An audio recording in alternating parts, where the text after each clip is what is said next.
Hello students, hope so आपने 11th के last 3 lecture enjoy किए होंगे जिसमें हम डायमेंशंस को पूरा कर चुके हैं। ओके, आओ अब हम नया डिस्कस करते हैं, दैट इज एरर।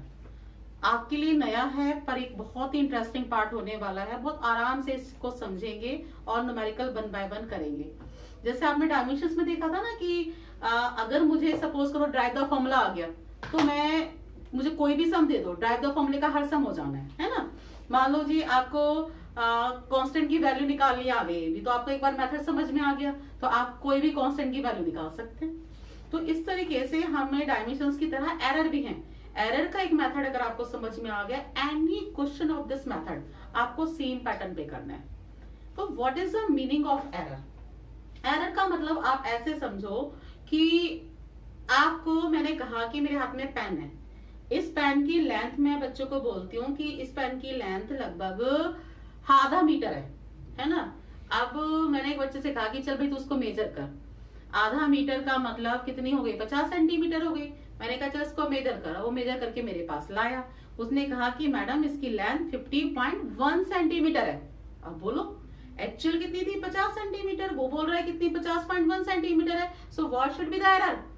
0.1 ना। कैसे पता लगा? आपने एक्चुअल वैल्यू में से मेजर्ड वैल्यू को माइनस कर दिया, that is error. So what should be the error? Error is the difference between किस किस के बीच में? मेजर्ड वैल्यू और ऑब्जर्व्ड वैल्यू। Clear everybody? अब आप जैसे लैब में काम कर रहे हो, लैब में जाओगे, अभी तो आपने हो सकता है 10th 9th में ना गए हो, फिर भी जो बच्चे गए उन्होंने लैब में प्रैक्टिकल किया, तो टीचर कहता है आपको कि इसकी 3 रीडिंग्स ले लो। वो कहेगा मान लो ये अब मैंने लैब में यही काम है कि इस पेन को मेजर करो, तो मैं कहूंगी इस पेन की 3 रीडिंग लो, 3 बार लंबाई नापो। तो आप कहोगे मैम 3 बार लेंथ नापने का क्या मतलब है? तो एक ही जैसी लेंथ रहेगी। अरे 3 बार लेंथ का मतलब ये कि हो सकता है कहीं 0.1 की एरर आ जाए, कहीं 0.2 की एरर आ जाए, फिर तीनों का मीन निकाल के डिफरेंस कर लो, दैट इज एरर। एरर आने की पॉसिबिलिटीज क्या क्या हो सकती है, मतलब क्यों एरर आती है? एरर एक तो इसलिए आ सकती है कि भाई इंस्ट्रूमेंटल एरर हो सकती है, हो सकता है इंस्ट्रूमेंट खराब हो, है ना। और जैसे तुम्हें मैंने एक मीटर स्केल दे दिया, उस मीटर स्केल में पता लगा कि आगे के 0 ही गायब है, आगे का 1 ही गायब है, का मेजर करो तो गलती तो आएगी, तो मतलब इंस्ट्रूमेंटल एरर। सेकेंड एरर हो सकती है पर्सनल एरर। पर्सनल एरर का मतलब हो सकता है बच्चे को मेजरमेंट करना ही ना आता हो। How does the scale is use, कैसे करते हैं, कैसे मेजर करते हैं उसे पता ही नहीं हो, तो उसकी अपनी पर्सनल एरर हो गई। क्लियर? तो आपका मे भी हो सकता है वेदर की वजह से भी इफेक्ट पड़ता है। कोई भी आप कोई चीज मेजर कर रहे हो तो गर्मियों में मेजरमेंट अलग होगा, विंटर्स में मेजरमेंट अलग होगा, क्योंकि मिलीमीटर में या माइक्रो में कुछ ना कुछ तो लेंथ में चेंज आता है ना, that is the cause of error. तो there are so many types जो कि एरर को क्रिएट करते हैं, एरर वहां से आती है। तो ये एरर्स होती है हमारी। एरर निकालने के लिए हमारा सबसे इंपॉर्टेंट काम कि सबसे पहला एक क्वेश्चन जो एरर का आता है वो डिस्कस करती हूँ। वो मैं क्वेश्चन ही बोल रही हूँ, तो उसमें कितनी कितनी तरह के एरर होंगे। तो क्वेश्चन ये है कि there are the following measurements, है ना। ये हमारे फॉलोइंग मेजरमेंट्स हैं। क्वेश्चन देयर आर, ये 11 किसका टॉपिक है? Error. There are following measurement. देखो मैं एक क्वेश्चन करा रही हूं, आपके पास जो भी बुक हो किसी की भी, आप इसके क्वेश्चन सारे इसी से प्रैक्टिस कर सकते हो। फॉलोइंग मेजरमेंट कौन कौन सी? मान लो आपकी 2, 2.1, 2 एंड 1.9, 4 मेजरमेंट लेते हैं। मतलब इसकी लेंथ उसने मेजर करी 4 बार, एक बार 2 मेजर करी, दूसरी बार मेजर करी तो 2.1 आ रहा है, तीसरी बार मेजर करी तो 2 आ रहा है, फिर फोर्थ बार मेजर करी तो 1.9 आ रहा है। तो वो कहता है फाइंड आउट। क्या फाइंड आउट करना है? Find out first absolute error, absolute error. Second क्या निकालना है? मीन एब्सोल्यूट एरर, है ना। थर्ड क्या निकालना है? फ्रैक्शन एरर या रिलेटिव एरर, क्या बोल सकते हो? Relative error. और लास्ट निकालना है परसेंटेज एरर। अब बच्चे को लगेगा ये चीज होती क्या है, तो न्यूमेरिकल में हमें चीजें क्लियर होती जाएंगी। What is the absolute error, mean absolute error, relative को फ्रैक्शनल एरर भी कहते हैं, एंड द परसेंटेज एरर। तो हम जैसे वन बाय वन न्यूमेरिकल करते जाएंगे हमें चीजें क्लियर होती जाएंगी। ओके, मुझे सबसे पहले निकालना है बेटा क्या, एब्सोल्यूट एरर। तो एब्सोल्यूट एरर निकालने के लिए मुझे सबसे पहले एक इन सब की एक्चुअल वैल्यू चाहिए। अब ये एक्चुअल वैल्यू क्या होती है? एक्चुअल वैल्यू का मतलब जैसे तुम्हें मैंने बताया था, अभी बोला था कि भाई ये पेन है, मुझे पता है कि पेन 2 सेंटीमीटर का है फॉर एग्जाम्पल, तो 2 सेंटीमीटर इज एक्चुअल वैल्यू ना। मुझे पता है 3 सेंटीमीटर का, तो 3 सेंटीमीटर इज एक्चुअल वैल्यू ना। अब यहाँ तो एक्चुअल वैल्यू नहीं दे रखी, तो क्या करना पड़ेगा? इसका मतलब जब भी तुम्हें एक्चुअल या मीन वैल्यू निकालनी हो तो जितनी भी टर्म्स हैं सबको ऐड करके उतने नंबर से डिवाइड कर देते हैं। तो जो मैं अब मीन वैल्यू निकाल रही हूं that is the mean value बोलो या इसकी एक्चुअल वैल्यू बोलो, सारी टर्म्स को ऐड करो और जितनी है उतने से डिवाइड कर दो। क्लियर भी बड़ी? तो कितना हो गया देखो 2.1, एक 1 इसका 0.1 का यहाँ खिसका दो तो ये 2 हो गया, ये 2 हो गया, 2 4 6 8 यानी कि 8 divided by 4 that is the 2। तो मीन वैल्यू कितनी आ गई? 2 is the actual value. Clear everybody? तो जब आपको एक्चुअल वैल्यू ना गिवन हो तो आप कैसे फाइंड आउट करोगे? जितनी वैल्यू गिवन होंगी उन सबको कितने से डिवाइड कर दोगे? 2 से। अब टर्म्स आती है एब्सोल्यूट एरर पर। एब्सोल्यूट एरर सुनो बच्चे, पहली डेल्टा A1 मतलब difference of mean value and given value. किस किस का difference? Mean value and given value. मतलब mean value is 2, given value is 2। Clear? तो मीन वैल्यू तो हो गई, मान लो मैंने इसे AM मान लिया, this is A1, that is A2, that is A3, that is A4। Clear? तो कितना लिख देंगे भाई? AM minus A1। तो क्या हुआ भाई? AM minus A1 what? 2 minus 2। Del A2 AM minus A2, AM कितना? 2, M minus 2.1 that is 0, that is 0.1 with the minus sign, है ना? डेल्टा A3 बोलो कितना? AM minus A3, what is AM? 2 and what is A3 बोलो? 2, again we get the 0. Delta A4 बोलो बच्चे कितना? AM minus A4 that is 2 minus 1.9 that is a 0.1. यहाँ question ये आता है क्या A1 में से AM माइनस कर सकते हैं, A2 माइनस AM कर सकते हैं? हाँ बच्चे यस। इसमें से इसे करो, इसमें से इसे करो, डजंट चेंज, कोई इफेक्ट नहीं पड़ेगा। तो इसमें मत परेशान होना कि इनमें से मुझे यही या इसमें से किसी में से भी किसी को माइनस कर दो, पर सीरीज एक ही बनाना। अगर AM से माइनस करो तो सारी चीजें AM से माइनस करो। क्लियर? ओके। फिर कौन सी टर्म्स आती है? मीन एब्सोल्यूट एरर, यानी कि mean absolute error. What is mean? जितनी भी एब्सोल्यूट एरर आ रही है सबका arithmetic mean. What is the meaning of arithmetic mean?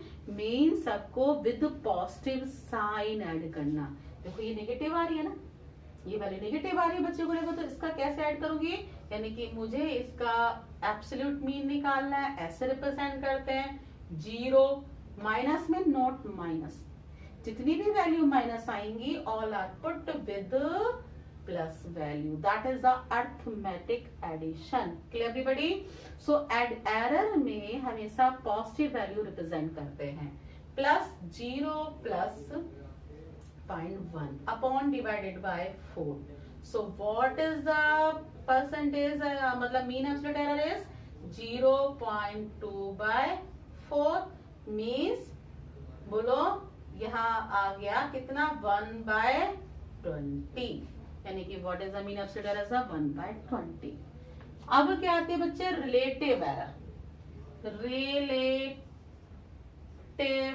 Error, what is the meaning of relative error? Lesson.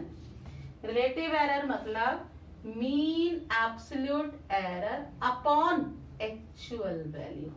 What is this? Mean absolute error upon what? Mean value या actual value. तो what is the absolute error? Is the 1/20 and mean value is the 2, यानी कि 1/40. ठीक है everybody. And percentage error क्या होता है? Percentage error, percentage error का मतलब कि relative error is multiply by 100. Relative error is multiply by 100 means 1/40 into 100. That is कितना आया? 5/2 मतलब 2.5% एरर. तो बच्चों ये अब हमारा एक न्यूमेरिकल है. कोई भी न्यूमेरिकल चाहे कैसे भी मेजरमेंट आए, एब्सोल्यूट एरर कैसे निकालेंगे? मीन एब्सोल्यूट एरर, फिर आपका relative error, then percentage error. Clear everybody? इस तरीके से हम काम करते हैं. ये आपको प्रैक्टिकल में भी करना पड़ता है. अब दूसरी एरर के टाइप समझते हैं, वो क्या मीनिंग है बाकी एरर का. अब आता है हमारा जैसे मैथमेटिकल टूल्स होते हैं ना बच्चे, सब्ट्रैक्शन, मल्टीप्लिकेशन, एडिशन, वो सारे के सारे हमारे एरर में होने वाले हैं. यानी कि different mathematical tools, addition, how does addition is possible and subtraction is possible in a error, है ना. तो देखते हैं किस तरीके से. तो बच्चों मान लीजिए मैं आपको समझा दूं. फर्स्ट एडिशन इन एरर, है ना. सबसे पहले हम कौन सा मैथमेटिकल टूल देख रहे हैं? एडिशन. तो what is the meaning of addition? Addition का मतलब ऐसे दिया होता है, एक वैल्यू x1 है, that is a plus minus del a. Del a is error, यानी कि किसको रिप्रेजेंट करता है? एरर को. और a उसकी अपनी एक्चुअल वैल्यू है ना. सेम x2 दो है, ये b plus del b. Plus minus मतलब या तो प्लस माइनस वही पे, या ज्यादा या कम कुछ भी हो सकता है इतना. तो डेल b इज एरर. अगर एडिशन आता है, अगर मेरा एडिशन होता है तो नई टर्म्स कोई x हुई तो दोनों को ऐड कर देते हैं. x1 प्लस x2 में क्या होता है बच्चे? एक्चुअल वैल्यू आपस में ऐड होती है, a plus b and plus minus del a plus minus del b ऐसा ऐड होती है. अगर सब्ट्रैक्शन करना है, अगर मुझे सब्ट्रैक्शन करना है तो बेटा सब्ट्रैक्शन देखो, सब्ट्रैक्शन में क्या होता है?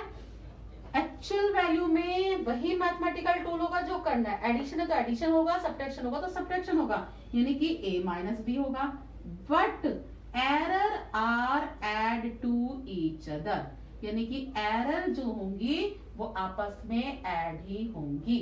तो इसका मतलब ये plus minus del a plus del b, plus minus del a plus del b. तो जब हमारा एडिशन होगा तो एक्चुअल वैल्यू में एडिशन होगा, जब हमारा सब्ट्रैक्शन होगा तो एक्चुअल वैल्यू में सब्ट्रैक्शन होगा. But errors are add in both cases, addition as well as subtraction also. Clear everybody?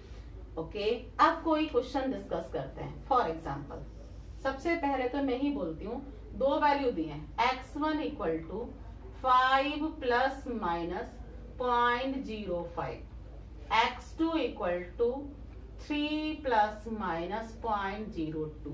वो कहता है कि find out the addition and subtraction, है ना. तो सबसे पहले एडिशन करते हैं. एडिशन का मतलब x equal to x1 plus x2 what? 5 plus 3 is 8 and plus minus 0.505 कितना हो गया? 0.07. आंसर आ गया. अब वो कहता है सब्ट्रैक्शन करते हैं. तो बताओ भी what is the subtraction? Subtraction is 5 minus 3. देखो 5 minus 3 means 2 and plus minus error आपस में ऐड ही होंगी, है ना. आगे एडिशन सब्ट्रैक्शन वैल्यू में क्वेश्चन किस तरीके से आता है? क्वेश्चन उसने ये बोला, अब मैं यही बोल रही हूँ, कहता है कि मान लीजिए कि इस समय अब मैं जब काम कर रही हूँ, अब टेम्परेचर, इस समय टेम्परेचर मेरा T1, टेम्परेचर कितना है? 35 डिग्री प्लस माइनस इतना डिग्री सेंटीग्रेड है.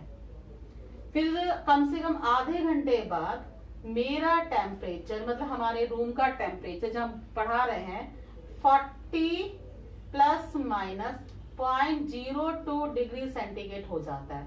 So how much rise in temperature? What should be, addition या सब्ट्रैक्शन? बोलो, ये तुम्हें पता लगाना है. क्या करना पड़ेगा, एडिशन या सब्ट्रैक्शन? तो बच्चा बोलेगा कि मैम यहाँ तो हमें सब्ट्रैक्शन करना है. How much rise in temperature? तो राइज इन टेम्परेचर का मतलब सब्ट्रैक्शन करना है. तो सब्ट्रैक्शन का मतलब क्या हुआ बच्चे, टी निकालना है. तो actual values are subtract but error are add to each other. तो कितना राइज हुआ temperature, 5 plus minus 0.07 degree centigrade. Clear होगी बात ये? एडिशन में क्या, उसने बोला बच्चे इस तरीके से कि ये मेरा R1 है, that is 3 plus minus 0.03 ohm. ये मेरा R2 है, 4 plus minus 0.04 ohm. Connect in series, then find out the resultant resistance. तो सीरीज में क्या करते हैं हम, बोलो, सीरीज में कनेक्ट करते हैं R1 plus R2, that is subtraction और एडिशन, दैट इज एडिशन. तो एडिशन का मतलब actual values are add to each other, यानी कि 4 plus 3 7, error are also add to each other 0.07 ohm. तो होप सो ये तो सबसे सिंपल है कि एडिशन और सब्ट्रैक्शन कैसे निकालने हैं. एडिशन करोगे तो values as well as errors are also add to each other. Subtraction करोगे तो सब्ट्रैक्शन होगा एक्चुअल वैल्यूज में पर एरर ऐड होंगी. और मैथमेटिकल न्यूमेरिकल देख के पता लग जाएगा कहाँ में एडिशन कहाँ में सब्ट्रैक्शन करना है. किसी भी सरफेस का पेरीमीटर निकालना है, मान लो स्क्वायर की एक साइड दे रखी है, पेरीमीटर निकालना है, इसका मतलब all are add to each other, है ना. उसने कहा कि एक लेंथ है और इसे खींचकर डबल कर दिया, हाउ मच चेंज, तो हाउ मच चेंज मतलब सब्ट्रैक्शन करना है.